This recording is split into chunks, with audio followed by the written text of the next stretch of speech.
Okay, so now we get to the gospel passage, which is a very familiar passage, and we read it every year on All Saints Day. In fact, all these readings we read every year on All Saints Day. And we also read it in the last year because we've been in cycle A, which focuses on the Gospel of Matthew. So way back in maybe January, I think it was, we heard the Beatitudes ultimately. So Matthew chapter 5, verses 1 through 12a, which just means it's the first sentence of verse 12. So those 12 verses, well, really like 11 and a half verses, but whatever. So Matthew 5, 1 through 12a. Here we go. When Jesus saw the crowds, he went up the mountain, and after he had sat down, his disciples came to him. He began to teach them, saying, "Blessed are the poor in spirit, for theirs is the kingdom of heaven. Blessed are they who mourn, for they will be comforted. Blessed are the meek, for they will inherit the land. Blessed are they who hunger and thirst for righteousness, for they will be satisfied. Blessed are the merciful, for they will be shown mercy. Blessed are the clean of heart, for they will see God. Blessed are the peacemakers, for they will be called children of God. Blessed are they who are persecuted for the sake of righteousness, for theirs is the kingdom of heaven. Blessed are you when they insult you and persecute you, and utter every kind of evil against you falsely because of me. Rejoice and be glad, for your reward will be great in heaven."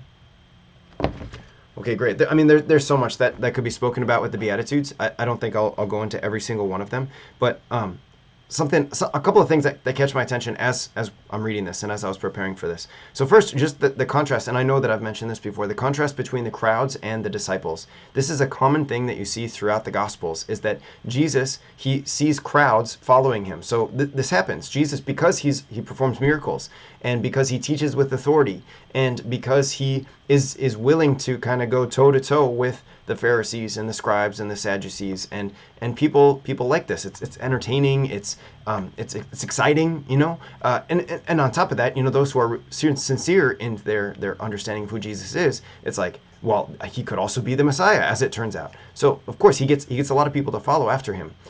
What's fascinating is that when Jesus sees the crowds, what does he do?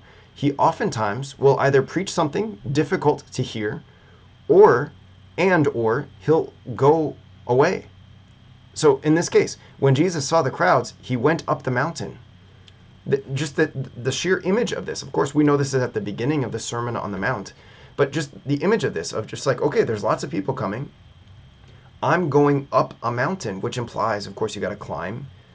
And like, it's not like a super steep mountain, so it's not like Jesus was doing like rock climbing or anything like that. But the point is the same, that he's making it more difficult for them to come to him, to follow him. There's something about Jesus that he wants our faith to be sincere and authentic. And sometimes, a lot of times, maybe every time, that it is going to involve like a test of authenticity, a test of faith, where it's going to be more difficult to follow him. It's going to be more difficult to go where he goes. In fact, I mean, this is obviously at the end of the Beatitudes. Blessed are they who are persecuted for the sake of righteousness, and blessed are you, right? So there's 8 sort of Beatitudes that are, you know, this general, so blessed are they. But then the 9th one, he turns it to them, each of them. You could almost imagine, you know, Jesus, like, of course, he's preaching to everyone and like, blessed, but then he's like, he gets super intentional. He's just like look in the eyes, like, and blessed are you when they persecute you and utter every false thing against you and insult you because of me. You know, it's just like, oh man, things got super intense right there. You know, like he's recognizing this, that because you associate yourself with me, he's saying, because we associate ourselves with Jesus, as was mentioned in the second reading, our previous video. If we associate ourselves with Jesus, then what? Then our life is going to end up looking like Jesus. Which means what? Our life is going to end up looking like the cross, the crucifixion. So he's preparing them, like, look, you want to be a part of this crowd, you want to be one of my disciples, here's the deal. You're going to be persecuted. You're going to be insulted.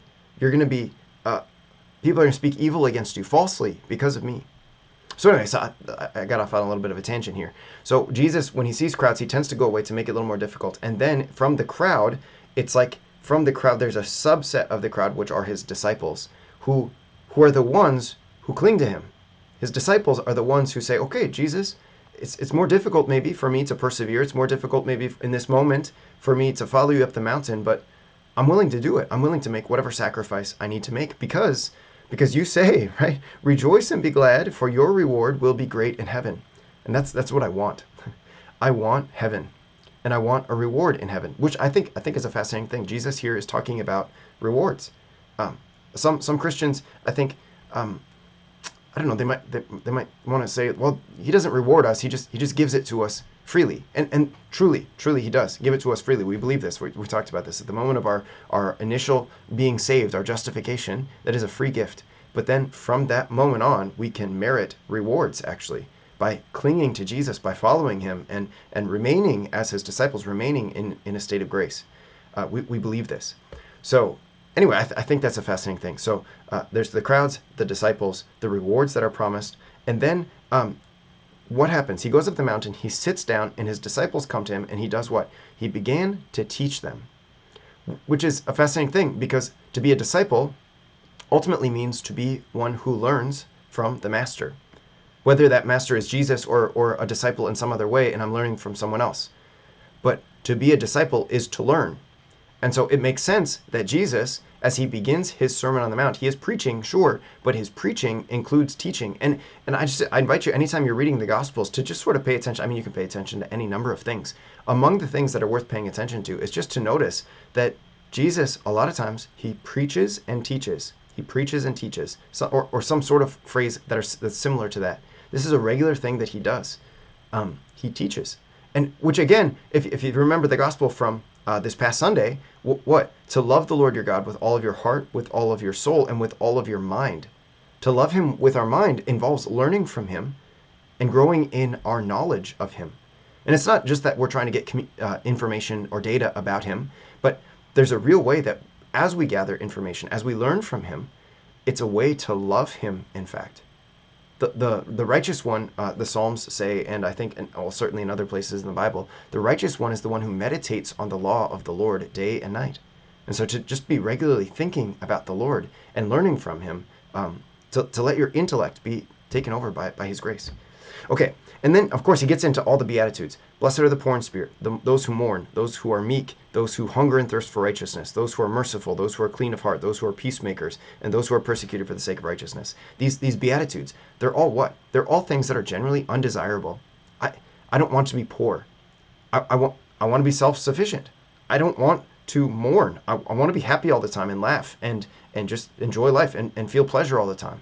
I don't want to be meek. I want to be powerful and not have to worry about like controlling my power, but I want to take what's mine and sometimes take what belongs to others, because that's what I want. I want what I want.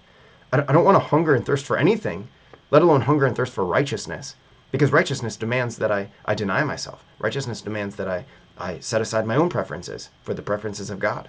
I don't want to hunger and thirst for that. I want to be fully satisfied with the life as it comes to me. I want to fill myself up with the pleasures of and the joys of life as I experience it. I don't have to worry about denying myself. I don't really care to be merciful. When someone harms me, maybe in theory it's a nice thought to be merciful, but when someone harms me, I'd rather get revenge and get back at them.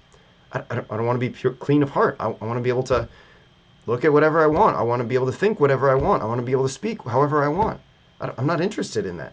I'm not interested in being a peacemaker, especially if someone's waging war on me, or if there's a war going on. I want to join a side. I want to fight, right? Like all these different things. I certainly don't want to be persecuted for the sake of righteousness. If that's the case, I'd rather just like abandon the pursuit of righteousness if that means I'm going to be persecuted, right? So all the things that he's listing here, I think if we're really honest with ourselves, especially if we're not in the habit of following the Lord and pursuing what He wants, if we're honest with ourselves, it's like I don't actually want these things. And yet these are the very things that the Lord lifts up to say, no, blessed are these people. Because their reward is going to be given to them. They're going to receive the kingdom of heaven. They're going to be satisfied. They're going to receive mercy. They will inherit the land. They will be comforted. They will see God. You know, it's like, Lord, this is the people that longs to see your face. Well, how is it that I can come to see your face? Well, everyone who has this hope based on Him makes himself pure as He is pure. Blessed are the clean of heart. Blessed are the pure of heart, for they will see God. there's this lovely connection here that's going on of just like, okay, well, I want to see the Lord. Even if I don't really, on the surface, even if I don't really want these things, I can agree that it would be a pretty cool thing to see the Lord, you know? And especially when I put it in the context of eternity, I guess that's really what I want. And so even if I'm sort of dragging my feet to get to this place of trying to live out the Beatitudes, I guess I see that what Jesus is preaching and teaching is better for me than what I want. And so I'm, as as his disciple, I'm willing to deny myself. I'm willing to take on lowliness rather than trying to build myself up. Which is hard. And even as I say it, it's just like, yeah, but I know, like, when push comes to shove, I'm probably gonna need to repent because I'm stubborn just like anyone else is stubborn. I'm human just like anyone else is human. And so I naturally desire things that are not really good for me. But that's part of the value of meditating on the law of the Lord day and night. That's part of the value of sitting at the feet of Jesus as he goes up the mountain or as he goes wherever he goes, sitting at his feet and listening to him and learning from him. So that eventually, as I learn more and more, as I spend more and more time with the Lord, and as I strive to live out the Beatitudes and grow in my discipleship of him, then what? Then my life actually can become holy. It can be a life that is habitually set apart for the purposes of God. And if it is habitually set apart for the purposes of God, well, once we get into habits as humans, as human creatures, what happens? As we get into habits, we just start to prefer those habits. And the destructive things or those other things that the world offers, well, they become less and less attractive to me. You see how like growing in holiness, in other words, becoming a saint for the Lord, again, whether it's a saint that is like public and everyone knows about you, or whether it's just like in the small ordinary way of life, to become a saint, to become holy for the Lord, it's something that once you get a little momentum toward it, it builds in that momentum. And once you have momentum, then it's just like game over, you know? I'm thinking about this as I'm recording this. I'm remembering one of the weekday mass readings recently was St. Paul saying, "I'm a slave to righteousness," as though he's saying, like, I can't help but to choose the righteous way now because I've habitually done it. I've been set free by the Lord, and I've just habitually followed him because I see how good he is. I see how holy he is. I see how he's going to lead me to holiness, and so I've become a slave of righteousness, where I've freely given myself to him, and I'm willing to do whatever it takes, whatever I need to take, whatever I need to do to follow him, to cling to him, to be his disciple. Okay, there we go. God bless you. I pray and hope you have a great All Saints Day. And, even as we're in the midst of these videos, there are probably more videos being released for the 31st Sunday in Ordinary Time. So it's just like, this is a great time. From my perspective, I love it that we get to dive into the Word on a pretty regular basis. If you think about it, it's like 9 times over the course of 2 weeks, which is just a beautiful thing. So anyway, God bless you. Peace.